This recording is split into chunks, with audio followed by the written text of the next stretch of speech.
does that mean? What, your badge number is 35? Yes, I shot Sergeant Gibson. What? I shot Sergeant Gibson. James City County Police Officer Michael Rusk called 911 after he allegedly shot his superior officer, Sergeant Christopher Gibson, outside a Williamsburg bar. Is someone doing CPR? Start on him, please, start on him. Please, start CPR. Start CPR. Is there an officer there? CPR on him. Then you'll see Gibson move in to sit next to Rusk. Gibson reaches for Rusk's hand under the table, which seems to be met with hesitation from the younger officer. After Gibson puts his hand on Rusk's shoulder, you see Rusk forcefully push him off and put a finger in his face before walking away. It started to get creepy. His son told him about unwanted attention he got from his superior officer and that he had reported it to others on the force. Advancing on me. Is he breathing? He just fell out. I'm Okay. trying. Well, gee! Officer Michael Rusk found himself in a no-win situation while out drinking one evening with his direct supervisor from the police department. And that no-win situation would end with that sergeant, well, shot 3 times. 24-year-old Michael Rusk is accused of shooting his superior, Sergeant Christopher Gibson, after a few hours of drinking last month. The two were off duty at a bar in Williamsburg. And you may ask yourself, but what was this argument over, Si? Oh, let me tell you. Allegedly, the fight started because Officer Michael Rusk deleted the app Life 360 off of his personal phone. And this caused his supervising officer, Sergeant Gibson, to get pretty upset because Sergeant Gibson couldn't stalk him anymore. Allegedly, of course. But obviously, there's a lot more to the story. And like in every other video, to better understand this case, let's go back to the beginning. A green and relatively rookie police officer, Michael Rusk, was offered a position with the James City County Police Department in February of 2021. Now, Michael seemed pretty excited about this job offer and would accept and start at the James City County Police Department that next month. Now, from what I can find at the beginning, everything seemed good. From the outside, Michael Rusk, a clean-cut kid, got a full-time job as a cop, great benefits, good pay, the potential for advancement. Everything's looking up from here. However, things would begin to change at the end of December in 2021, that same year that he was hired. You see, this is Michael's direct supervisor. His name is Sergeant Christopher Gibson. Now, Michael alleges at the beginning of December in 2021, spanning all the way up until this incident in January of 2023, Michael Rusk alleges Sergeant Gibson repeatedly made unwanted advances at him. His sergeant was being very inappropriate with him and that he was continuously harassed by his supervising officer. And this would happen both on and off duty. Now, some of the inappropriate behavior that Michael Rusk would later outline in his federal lawsuit, Sergeant Gibson engaged in unwanted hand-holding, touching or slapping of his backside, constant grooming, and would essentially stalk Michael Rusk 24/7. Now, one might ask, how would Sergeant Gibson stalk Michael Rusk off duty? Well, I have an answer for you. Apparently, at some point immediately following a life-altering event for Michael Rusk, he put the app called Life 360 on his phone, and he suggested that Sergeant Gibson put it on his phone as well. And from what I can understand from this app, apparently once it's downloaded and you accept other users on your account, you can track in real time the geographical location of that other user. Now, Rusk states him and some of the other officers at the previous department he worked at used this app to kind of track each other during the day in case something happened. They would always know where their fellow officer was, as what Michael Rusk would call it, a safety tool. However, just a short time after both Sergeant Gibson and Michael Rusk downloaded this app on their phones, Michael Rusk alleges that Sergeant Gibson was using this app maliciously to not only track his location while on duty, but off duty as well, to quote, monitor and follow Michael Rusk, which he states made him feel stalked and harassed. I want you to imagine if your boss just randomly showed up to your friend's house and was like, I'm just here to monitor and follow you to make sure everything's okay. You would be like, what the f? At least I would know I would be. And my boss at work is actually really cool. But I digress. So then after this app went completely sideways for Michael Rusk and Sergeant Gibson, Michael would decide to delete the app off of his personal phone. However, he would keep it on his work phone. And Michael would state he kept it on his work phone to try and appease Sergeant Gibson. But he later stated this still caused Sergeant Gibson to fly into a rage because he allegedly wanted to know where Michael was at all times.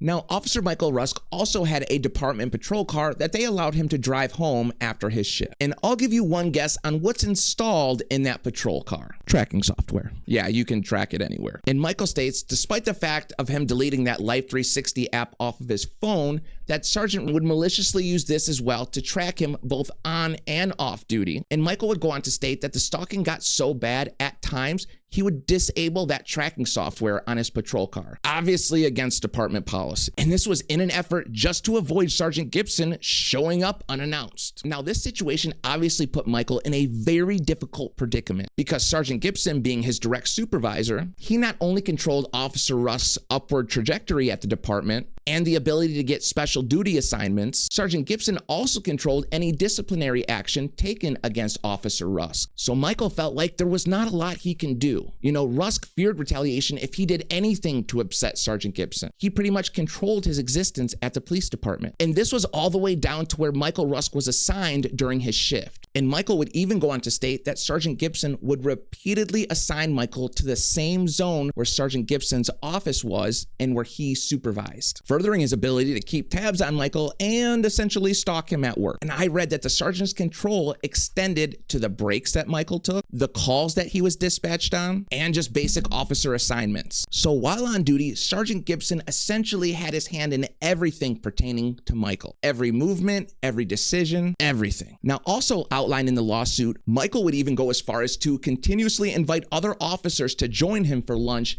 in an effort to avoid being left alone with Sergeant Gibson. And this is all outlined in the federal lawsuit filed by Michael Rusk. Now, Michael Rusk would go on to state that this harassment also came in the form of unwanted text messages. Lots of them. As a matter of fact, 124 pages of them. Here's an example of some of those text messages.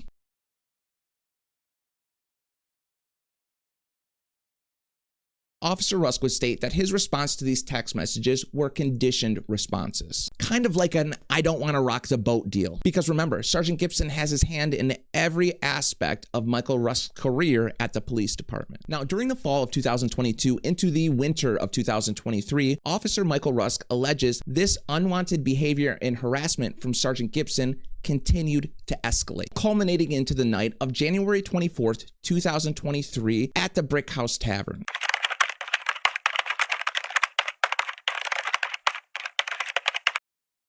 Which is where both off-duty Michael Rusk and Sergeant Gibson ended up after visiting several breweries and bars that evening, which to me on the surface already throws up a red flag. Without knowing anything about this case, you never go out drinking with your direct boss. Never. It is not going to end well. Now, as you can see in the security footage, that is Gibson and Rusk sitting across from each other at the Brick House Tavern. At some point, you can see Gibson walks around the table to come and sit directly next to Michael Rusk. Now, zooming in, you can see that Gibson is kind of having a hard time keeping his hands to himself. And fast forward here a little bit, you can see shortly before midnight on this security camera footage from outside the bar, that is Sergeant Gibson putting his hand on Michael Rusk's shoulder. You can see Michael's response to Sergeant Gibson putting his hand on his shoulder was to say, "Get off me." He pushed him off and took a couple steps in the opposite direction and then told him to leave him alone and that he was going way too far.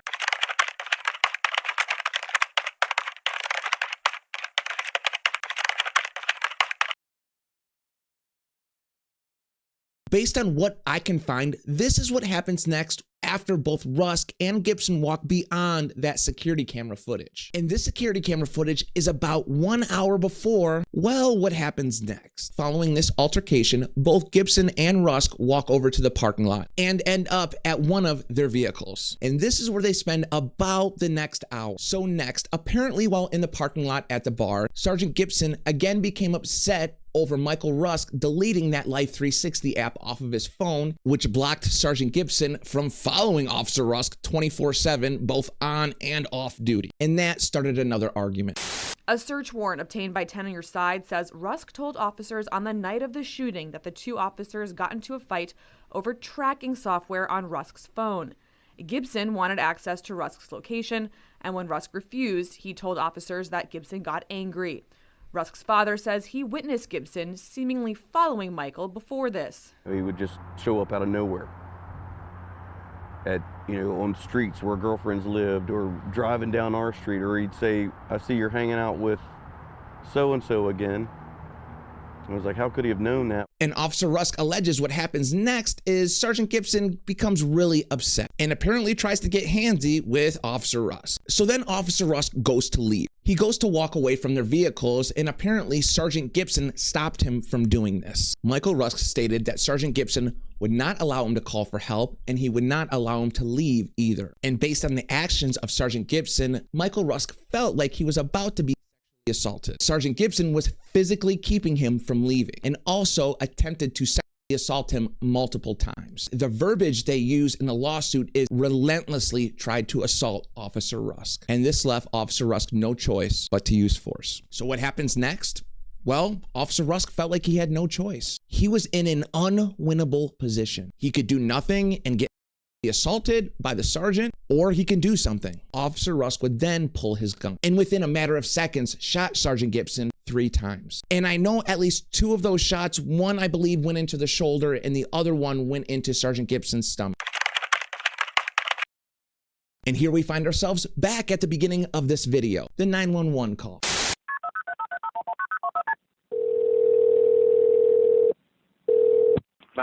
Where's your emergency? Hello? This is 35. Do what? This is 35.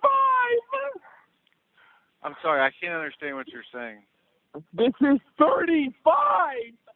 This is 35? Yes, go Sally. You're at Paul's Deli?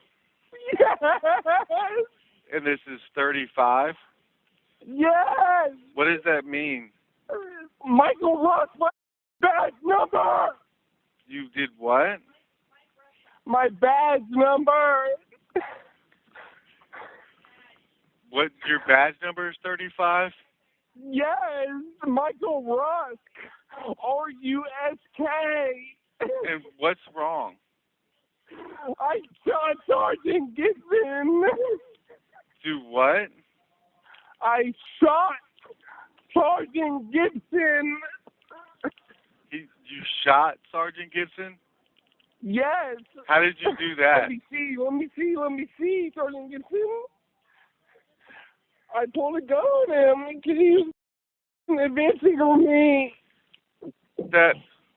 And you're in Paul's Deli?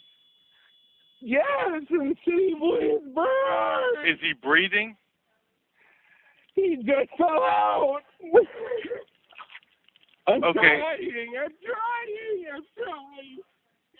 Okay, where did you shoot him?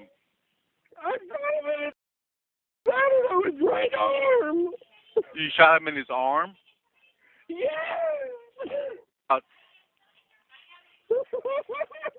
And you're inside. Okay, I need you to take a deep breath for me, okay? Is he breathing? I'm trying.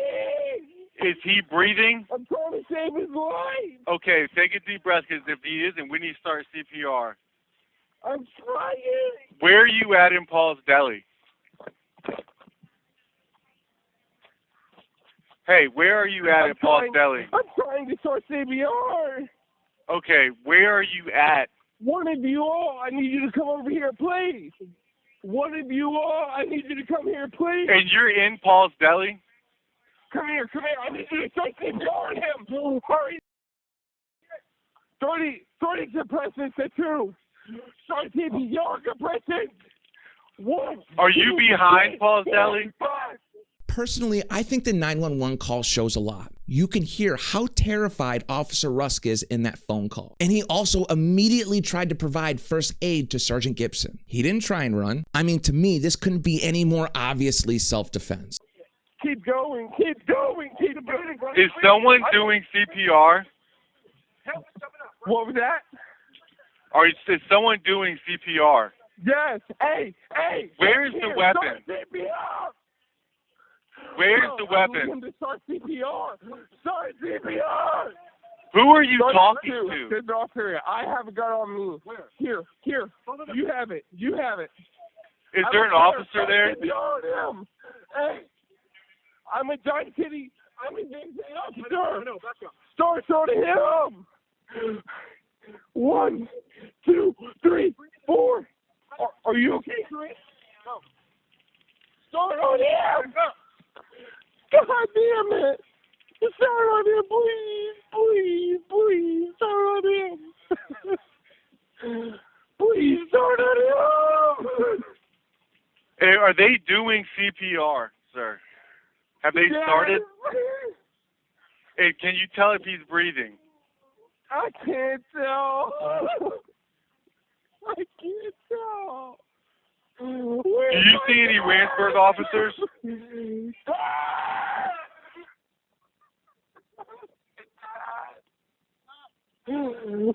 see the Randsburg officers?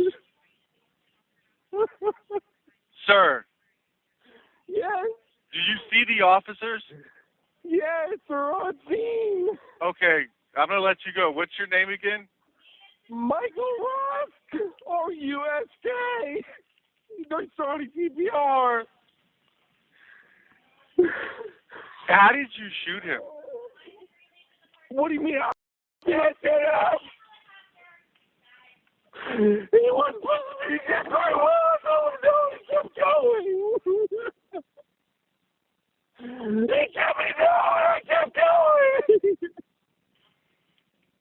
I told him to stop. He kept going. I thought he was going to me.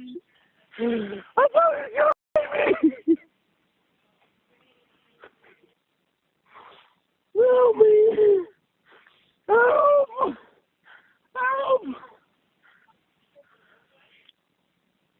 I'm with you. Okay, I know an officer here. I'm going. Take a breath. Were you shot?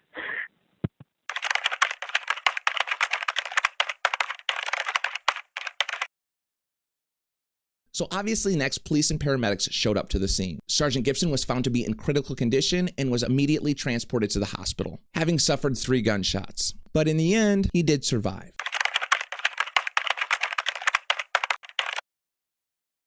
Now, if I was a paramedic responding to this shooting, here is what I would do. Always first things first, scene safety. If there's an active shooter, you can't enter the scene. Once the threat has been stopped, you immediately enter the scene and begin your assessment. Now, I want to start off by saying what happens next really depends on how many people you have responding with you to the scene. You know, a lot of the places I've worked at, it's usually just me as the paramedic and my partner as an EMT. But you know, you also have fire departments that have responding ambulances, and sometimes they'll show up to the scene with 4 paramedics and 3 EMTs, and you have all the help you need. And this usually dictates on what work happens on scene and what work happens en route to the hospital. First things first, in this case, it sounds like bystanders were already providing CPR to Sergeant Gibson. Walking up, you're gonna take over CPR from that bystander and quickly assess to see that Sergeant Gibson has an open airway, see if he's breathing on his own, and you're also gonna wanna hold CPR just for a second to see if he does have a pulse. And really, those first 3 things to assess are very important. Your airway needs to be open, you need to be breathing, and you also need to have a pulse to sustain life. If you're missing any of those 3, it's a problem. And now, if it were solely myself and my partner on scene,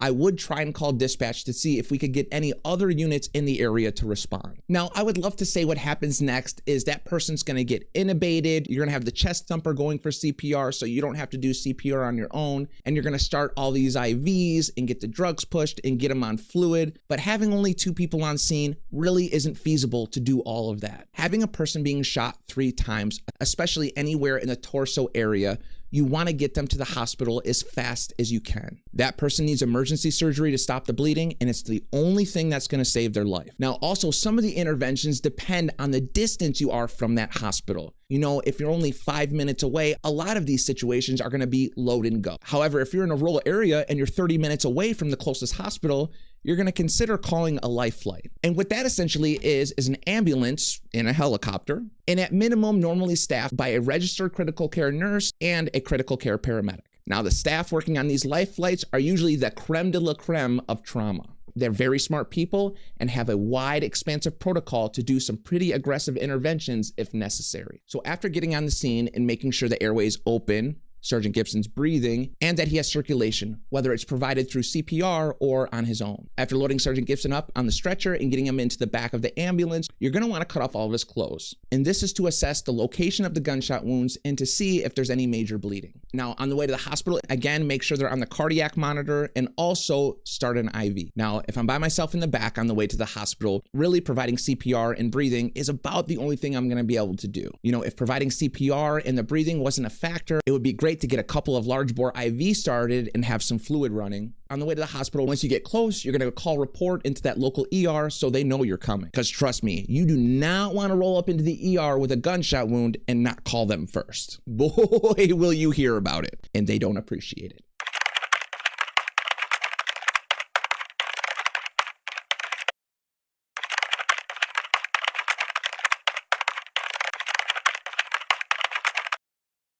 As for Michael Rusk, well, he was arrested, despite the fact that Officer Rusk told the officers that he was only defending himself. He thought Sergeant Gibson was going to assault him. And yes, I hate using those words, but YouTube does not give me a choice. But of course, this incident involves 2 police officers, so the truth doesn't come out right away. You gotta pull tooth and nail to get what actually happened. At the beginning, this was projected to the public as 2 off-duty officers getting into a bar fight. Rusk is facing charges in connection to that January shooting, which seriously hurt Sergeant Christopher Gibson. Investigators initially said the 2 officers got into a fight after a night of drinking. But as 10 on your side's Julie Millay learned, the shooting might have been about much more than a bar fight. Yeah, Julie? Tom and Amy, investigators simply said the 2 officers involved in the shooting were known to each other. Now we're learning what that might really mean. The alleged shooter, Michael Rusk, says he pulled the trigger in self-defense because of unwanted advances by his sergeant. So then Michael Rusk was arrested by the Williamsburg police and taken to jail. In the following days, Michael Rusk was charged with 2 felonies, aggravated and malicious wounding, and also a gun charge. And collectively, these charges can carry over 20 years in prison. Local news agencies started digging and filing FOIA requests. They also talked to some of Michael Rusk's family members, including his father. And boy, did we find the truth. I told him to give this guy a chance. Give him a minute. Try to see the, try to understand where he's coming from before you rush to judgment, because we're talking about somebody's career. Michael would be traveling around with, say, a girlfriend or another set of friends, or visiting us with his girlfriend, and Chris would appear, show up out of nowhere at, on streets where girlfriends lived, or driving down our street, or he'd say, I see you're hanging out with so-and-so again. I was like, how could he have known that? That is when this case blew wide open.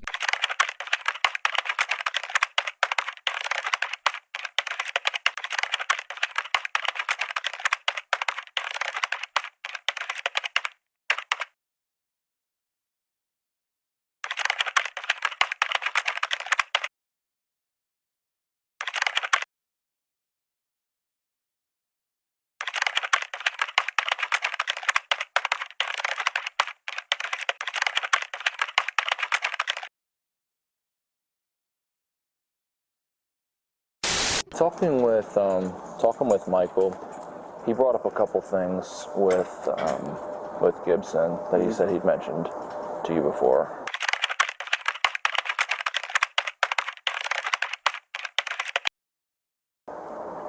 Does that ring any bells? Investigators met JCC police at the hospital. Rusk says he previously went to police management multiple times about Gibson's behavior, including stalking, grooming, and petting. Police body camera video shows an officer walking away to get his superior before answering. So it was brought to my attention. So Rusk pulled me aside and talked to me in my office and everything regarding Chris just kind of acting unusual toward him, being a little bit more favoring him, just being like always around. The fact is, I think if Officer Rusk was going to handle it on his own, he would have never have gone to the command staff, because Rusk knew full well that going to the superior officers at the department risked retaliation against him. So following the shooting, Officer Rusk would spend the next 23 days in jail before he was given a $10,000 bond. Rusk was then immediately put on unpaid administrative leave with the department before he was ultimately fired. Oh, but there's more to that. What do you think Officer Rusk was fired for? Oh, let me tell you. Officer Rusk was fired for apparently sending inappropriate messages on a phone. Following the shooting, JCC police terminated Rusk. A JCC administrator recommended the termination, saying Rusk exchanged and racially derogatory messages using county-owned phones, among other accusations. Rusk now faces 2 felonies, including malicious wounding and a gun charge. Rusk's attorney says Gibson, James City County, and JCC police ruined his client's life. Yeah, you heard that right. It was over messages. Now, you want to talk about messages? Let's talk about the 124 pages of messages between Sergeant Gibson and Officer Rusk. 124 pages. As for Sergeant Gibson, he would ultimately recover from those gunshot wounds while on paid medical leave from the department. And he got this close to making it back to active duty. But then local news organizations started making FOIA requests. And that's when the department had no choice but to issue this. We uncovered this memo from Interim Police Chief Anthony Dahlman requesting Sergeant Gibson be placed on paid leave pending an internal affairs investigation. It says, quote, Sergeant Gibson was involved in an incident in January in which he was seriously injured. An allegation of misconduct has since been received via a third-party report. The memo is dated April 10th. That's 5 days after our story aired and 2.5 months after the shooting. The department tells us that prior to this memo, Gibson was on sick leave. Sergeant Gibson remains on paid administrative leave. Officer Rusk is currently on unpaid leave and is scheduled to be back in court next month. So they decided to then put Sergeant Gibson on paid administrative leave. And just a short time later, before ever making it back to active duty, Sergeant Gibson would retire from the police department. While out on bail, Michael Rusk and his family hired an attorney, and they in turn filed a federal lawsuit against the James City County Police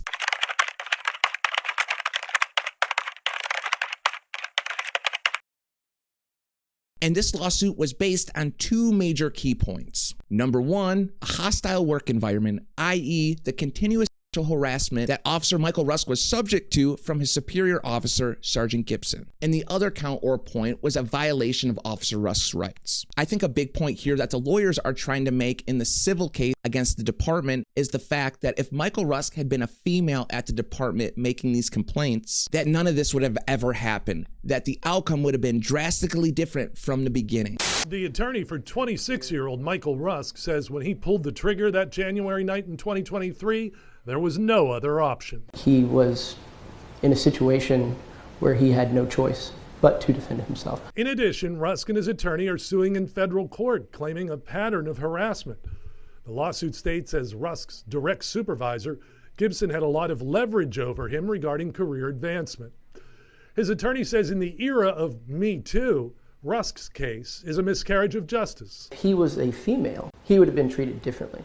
If he was a female coming to his superior officers previously before this incident, I 100% feel like they would have reacted differently. His attorney says Rusk never got a sexual assault exam or mental health counseling. But since Officer Rusk was a male, his complaints weren't taken seriously, and that is why they're suing. And it's not for a small amount either. In the lawsuit, Michael Rusk is asking for $5.5 million in compensation and $300,000 in punitive damages. Now, also in 2024, Officer Rusk would be decertified from the state as a police officer, which he, of course, is contesting. So now, based on everything going on, the civil lawsuit is kind of on ice right now. And the reason for that is, so far, Michael Rusk has had 3 dates set for his trial to start, and all 3 have been postponed. The last trial date was April of 2025, and of course, that one was postponed. So far, Rusk has had trial dates set for January of 2024, September of 2024, and then April of 2025. And all 3 of those trial dates were postponed. And this is kind of where we're at right now, in a holding pattern. We have to see what's going to happen with the criminal case, and also Mike is trying to get his police certification back from the state. And once those 2 things are resolved, I believe that is when the federal lawsuit filed by Michael Rusk will continue.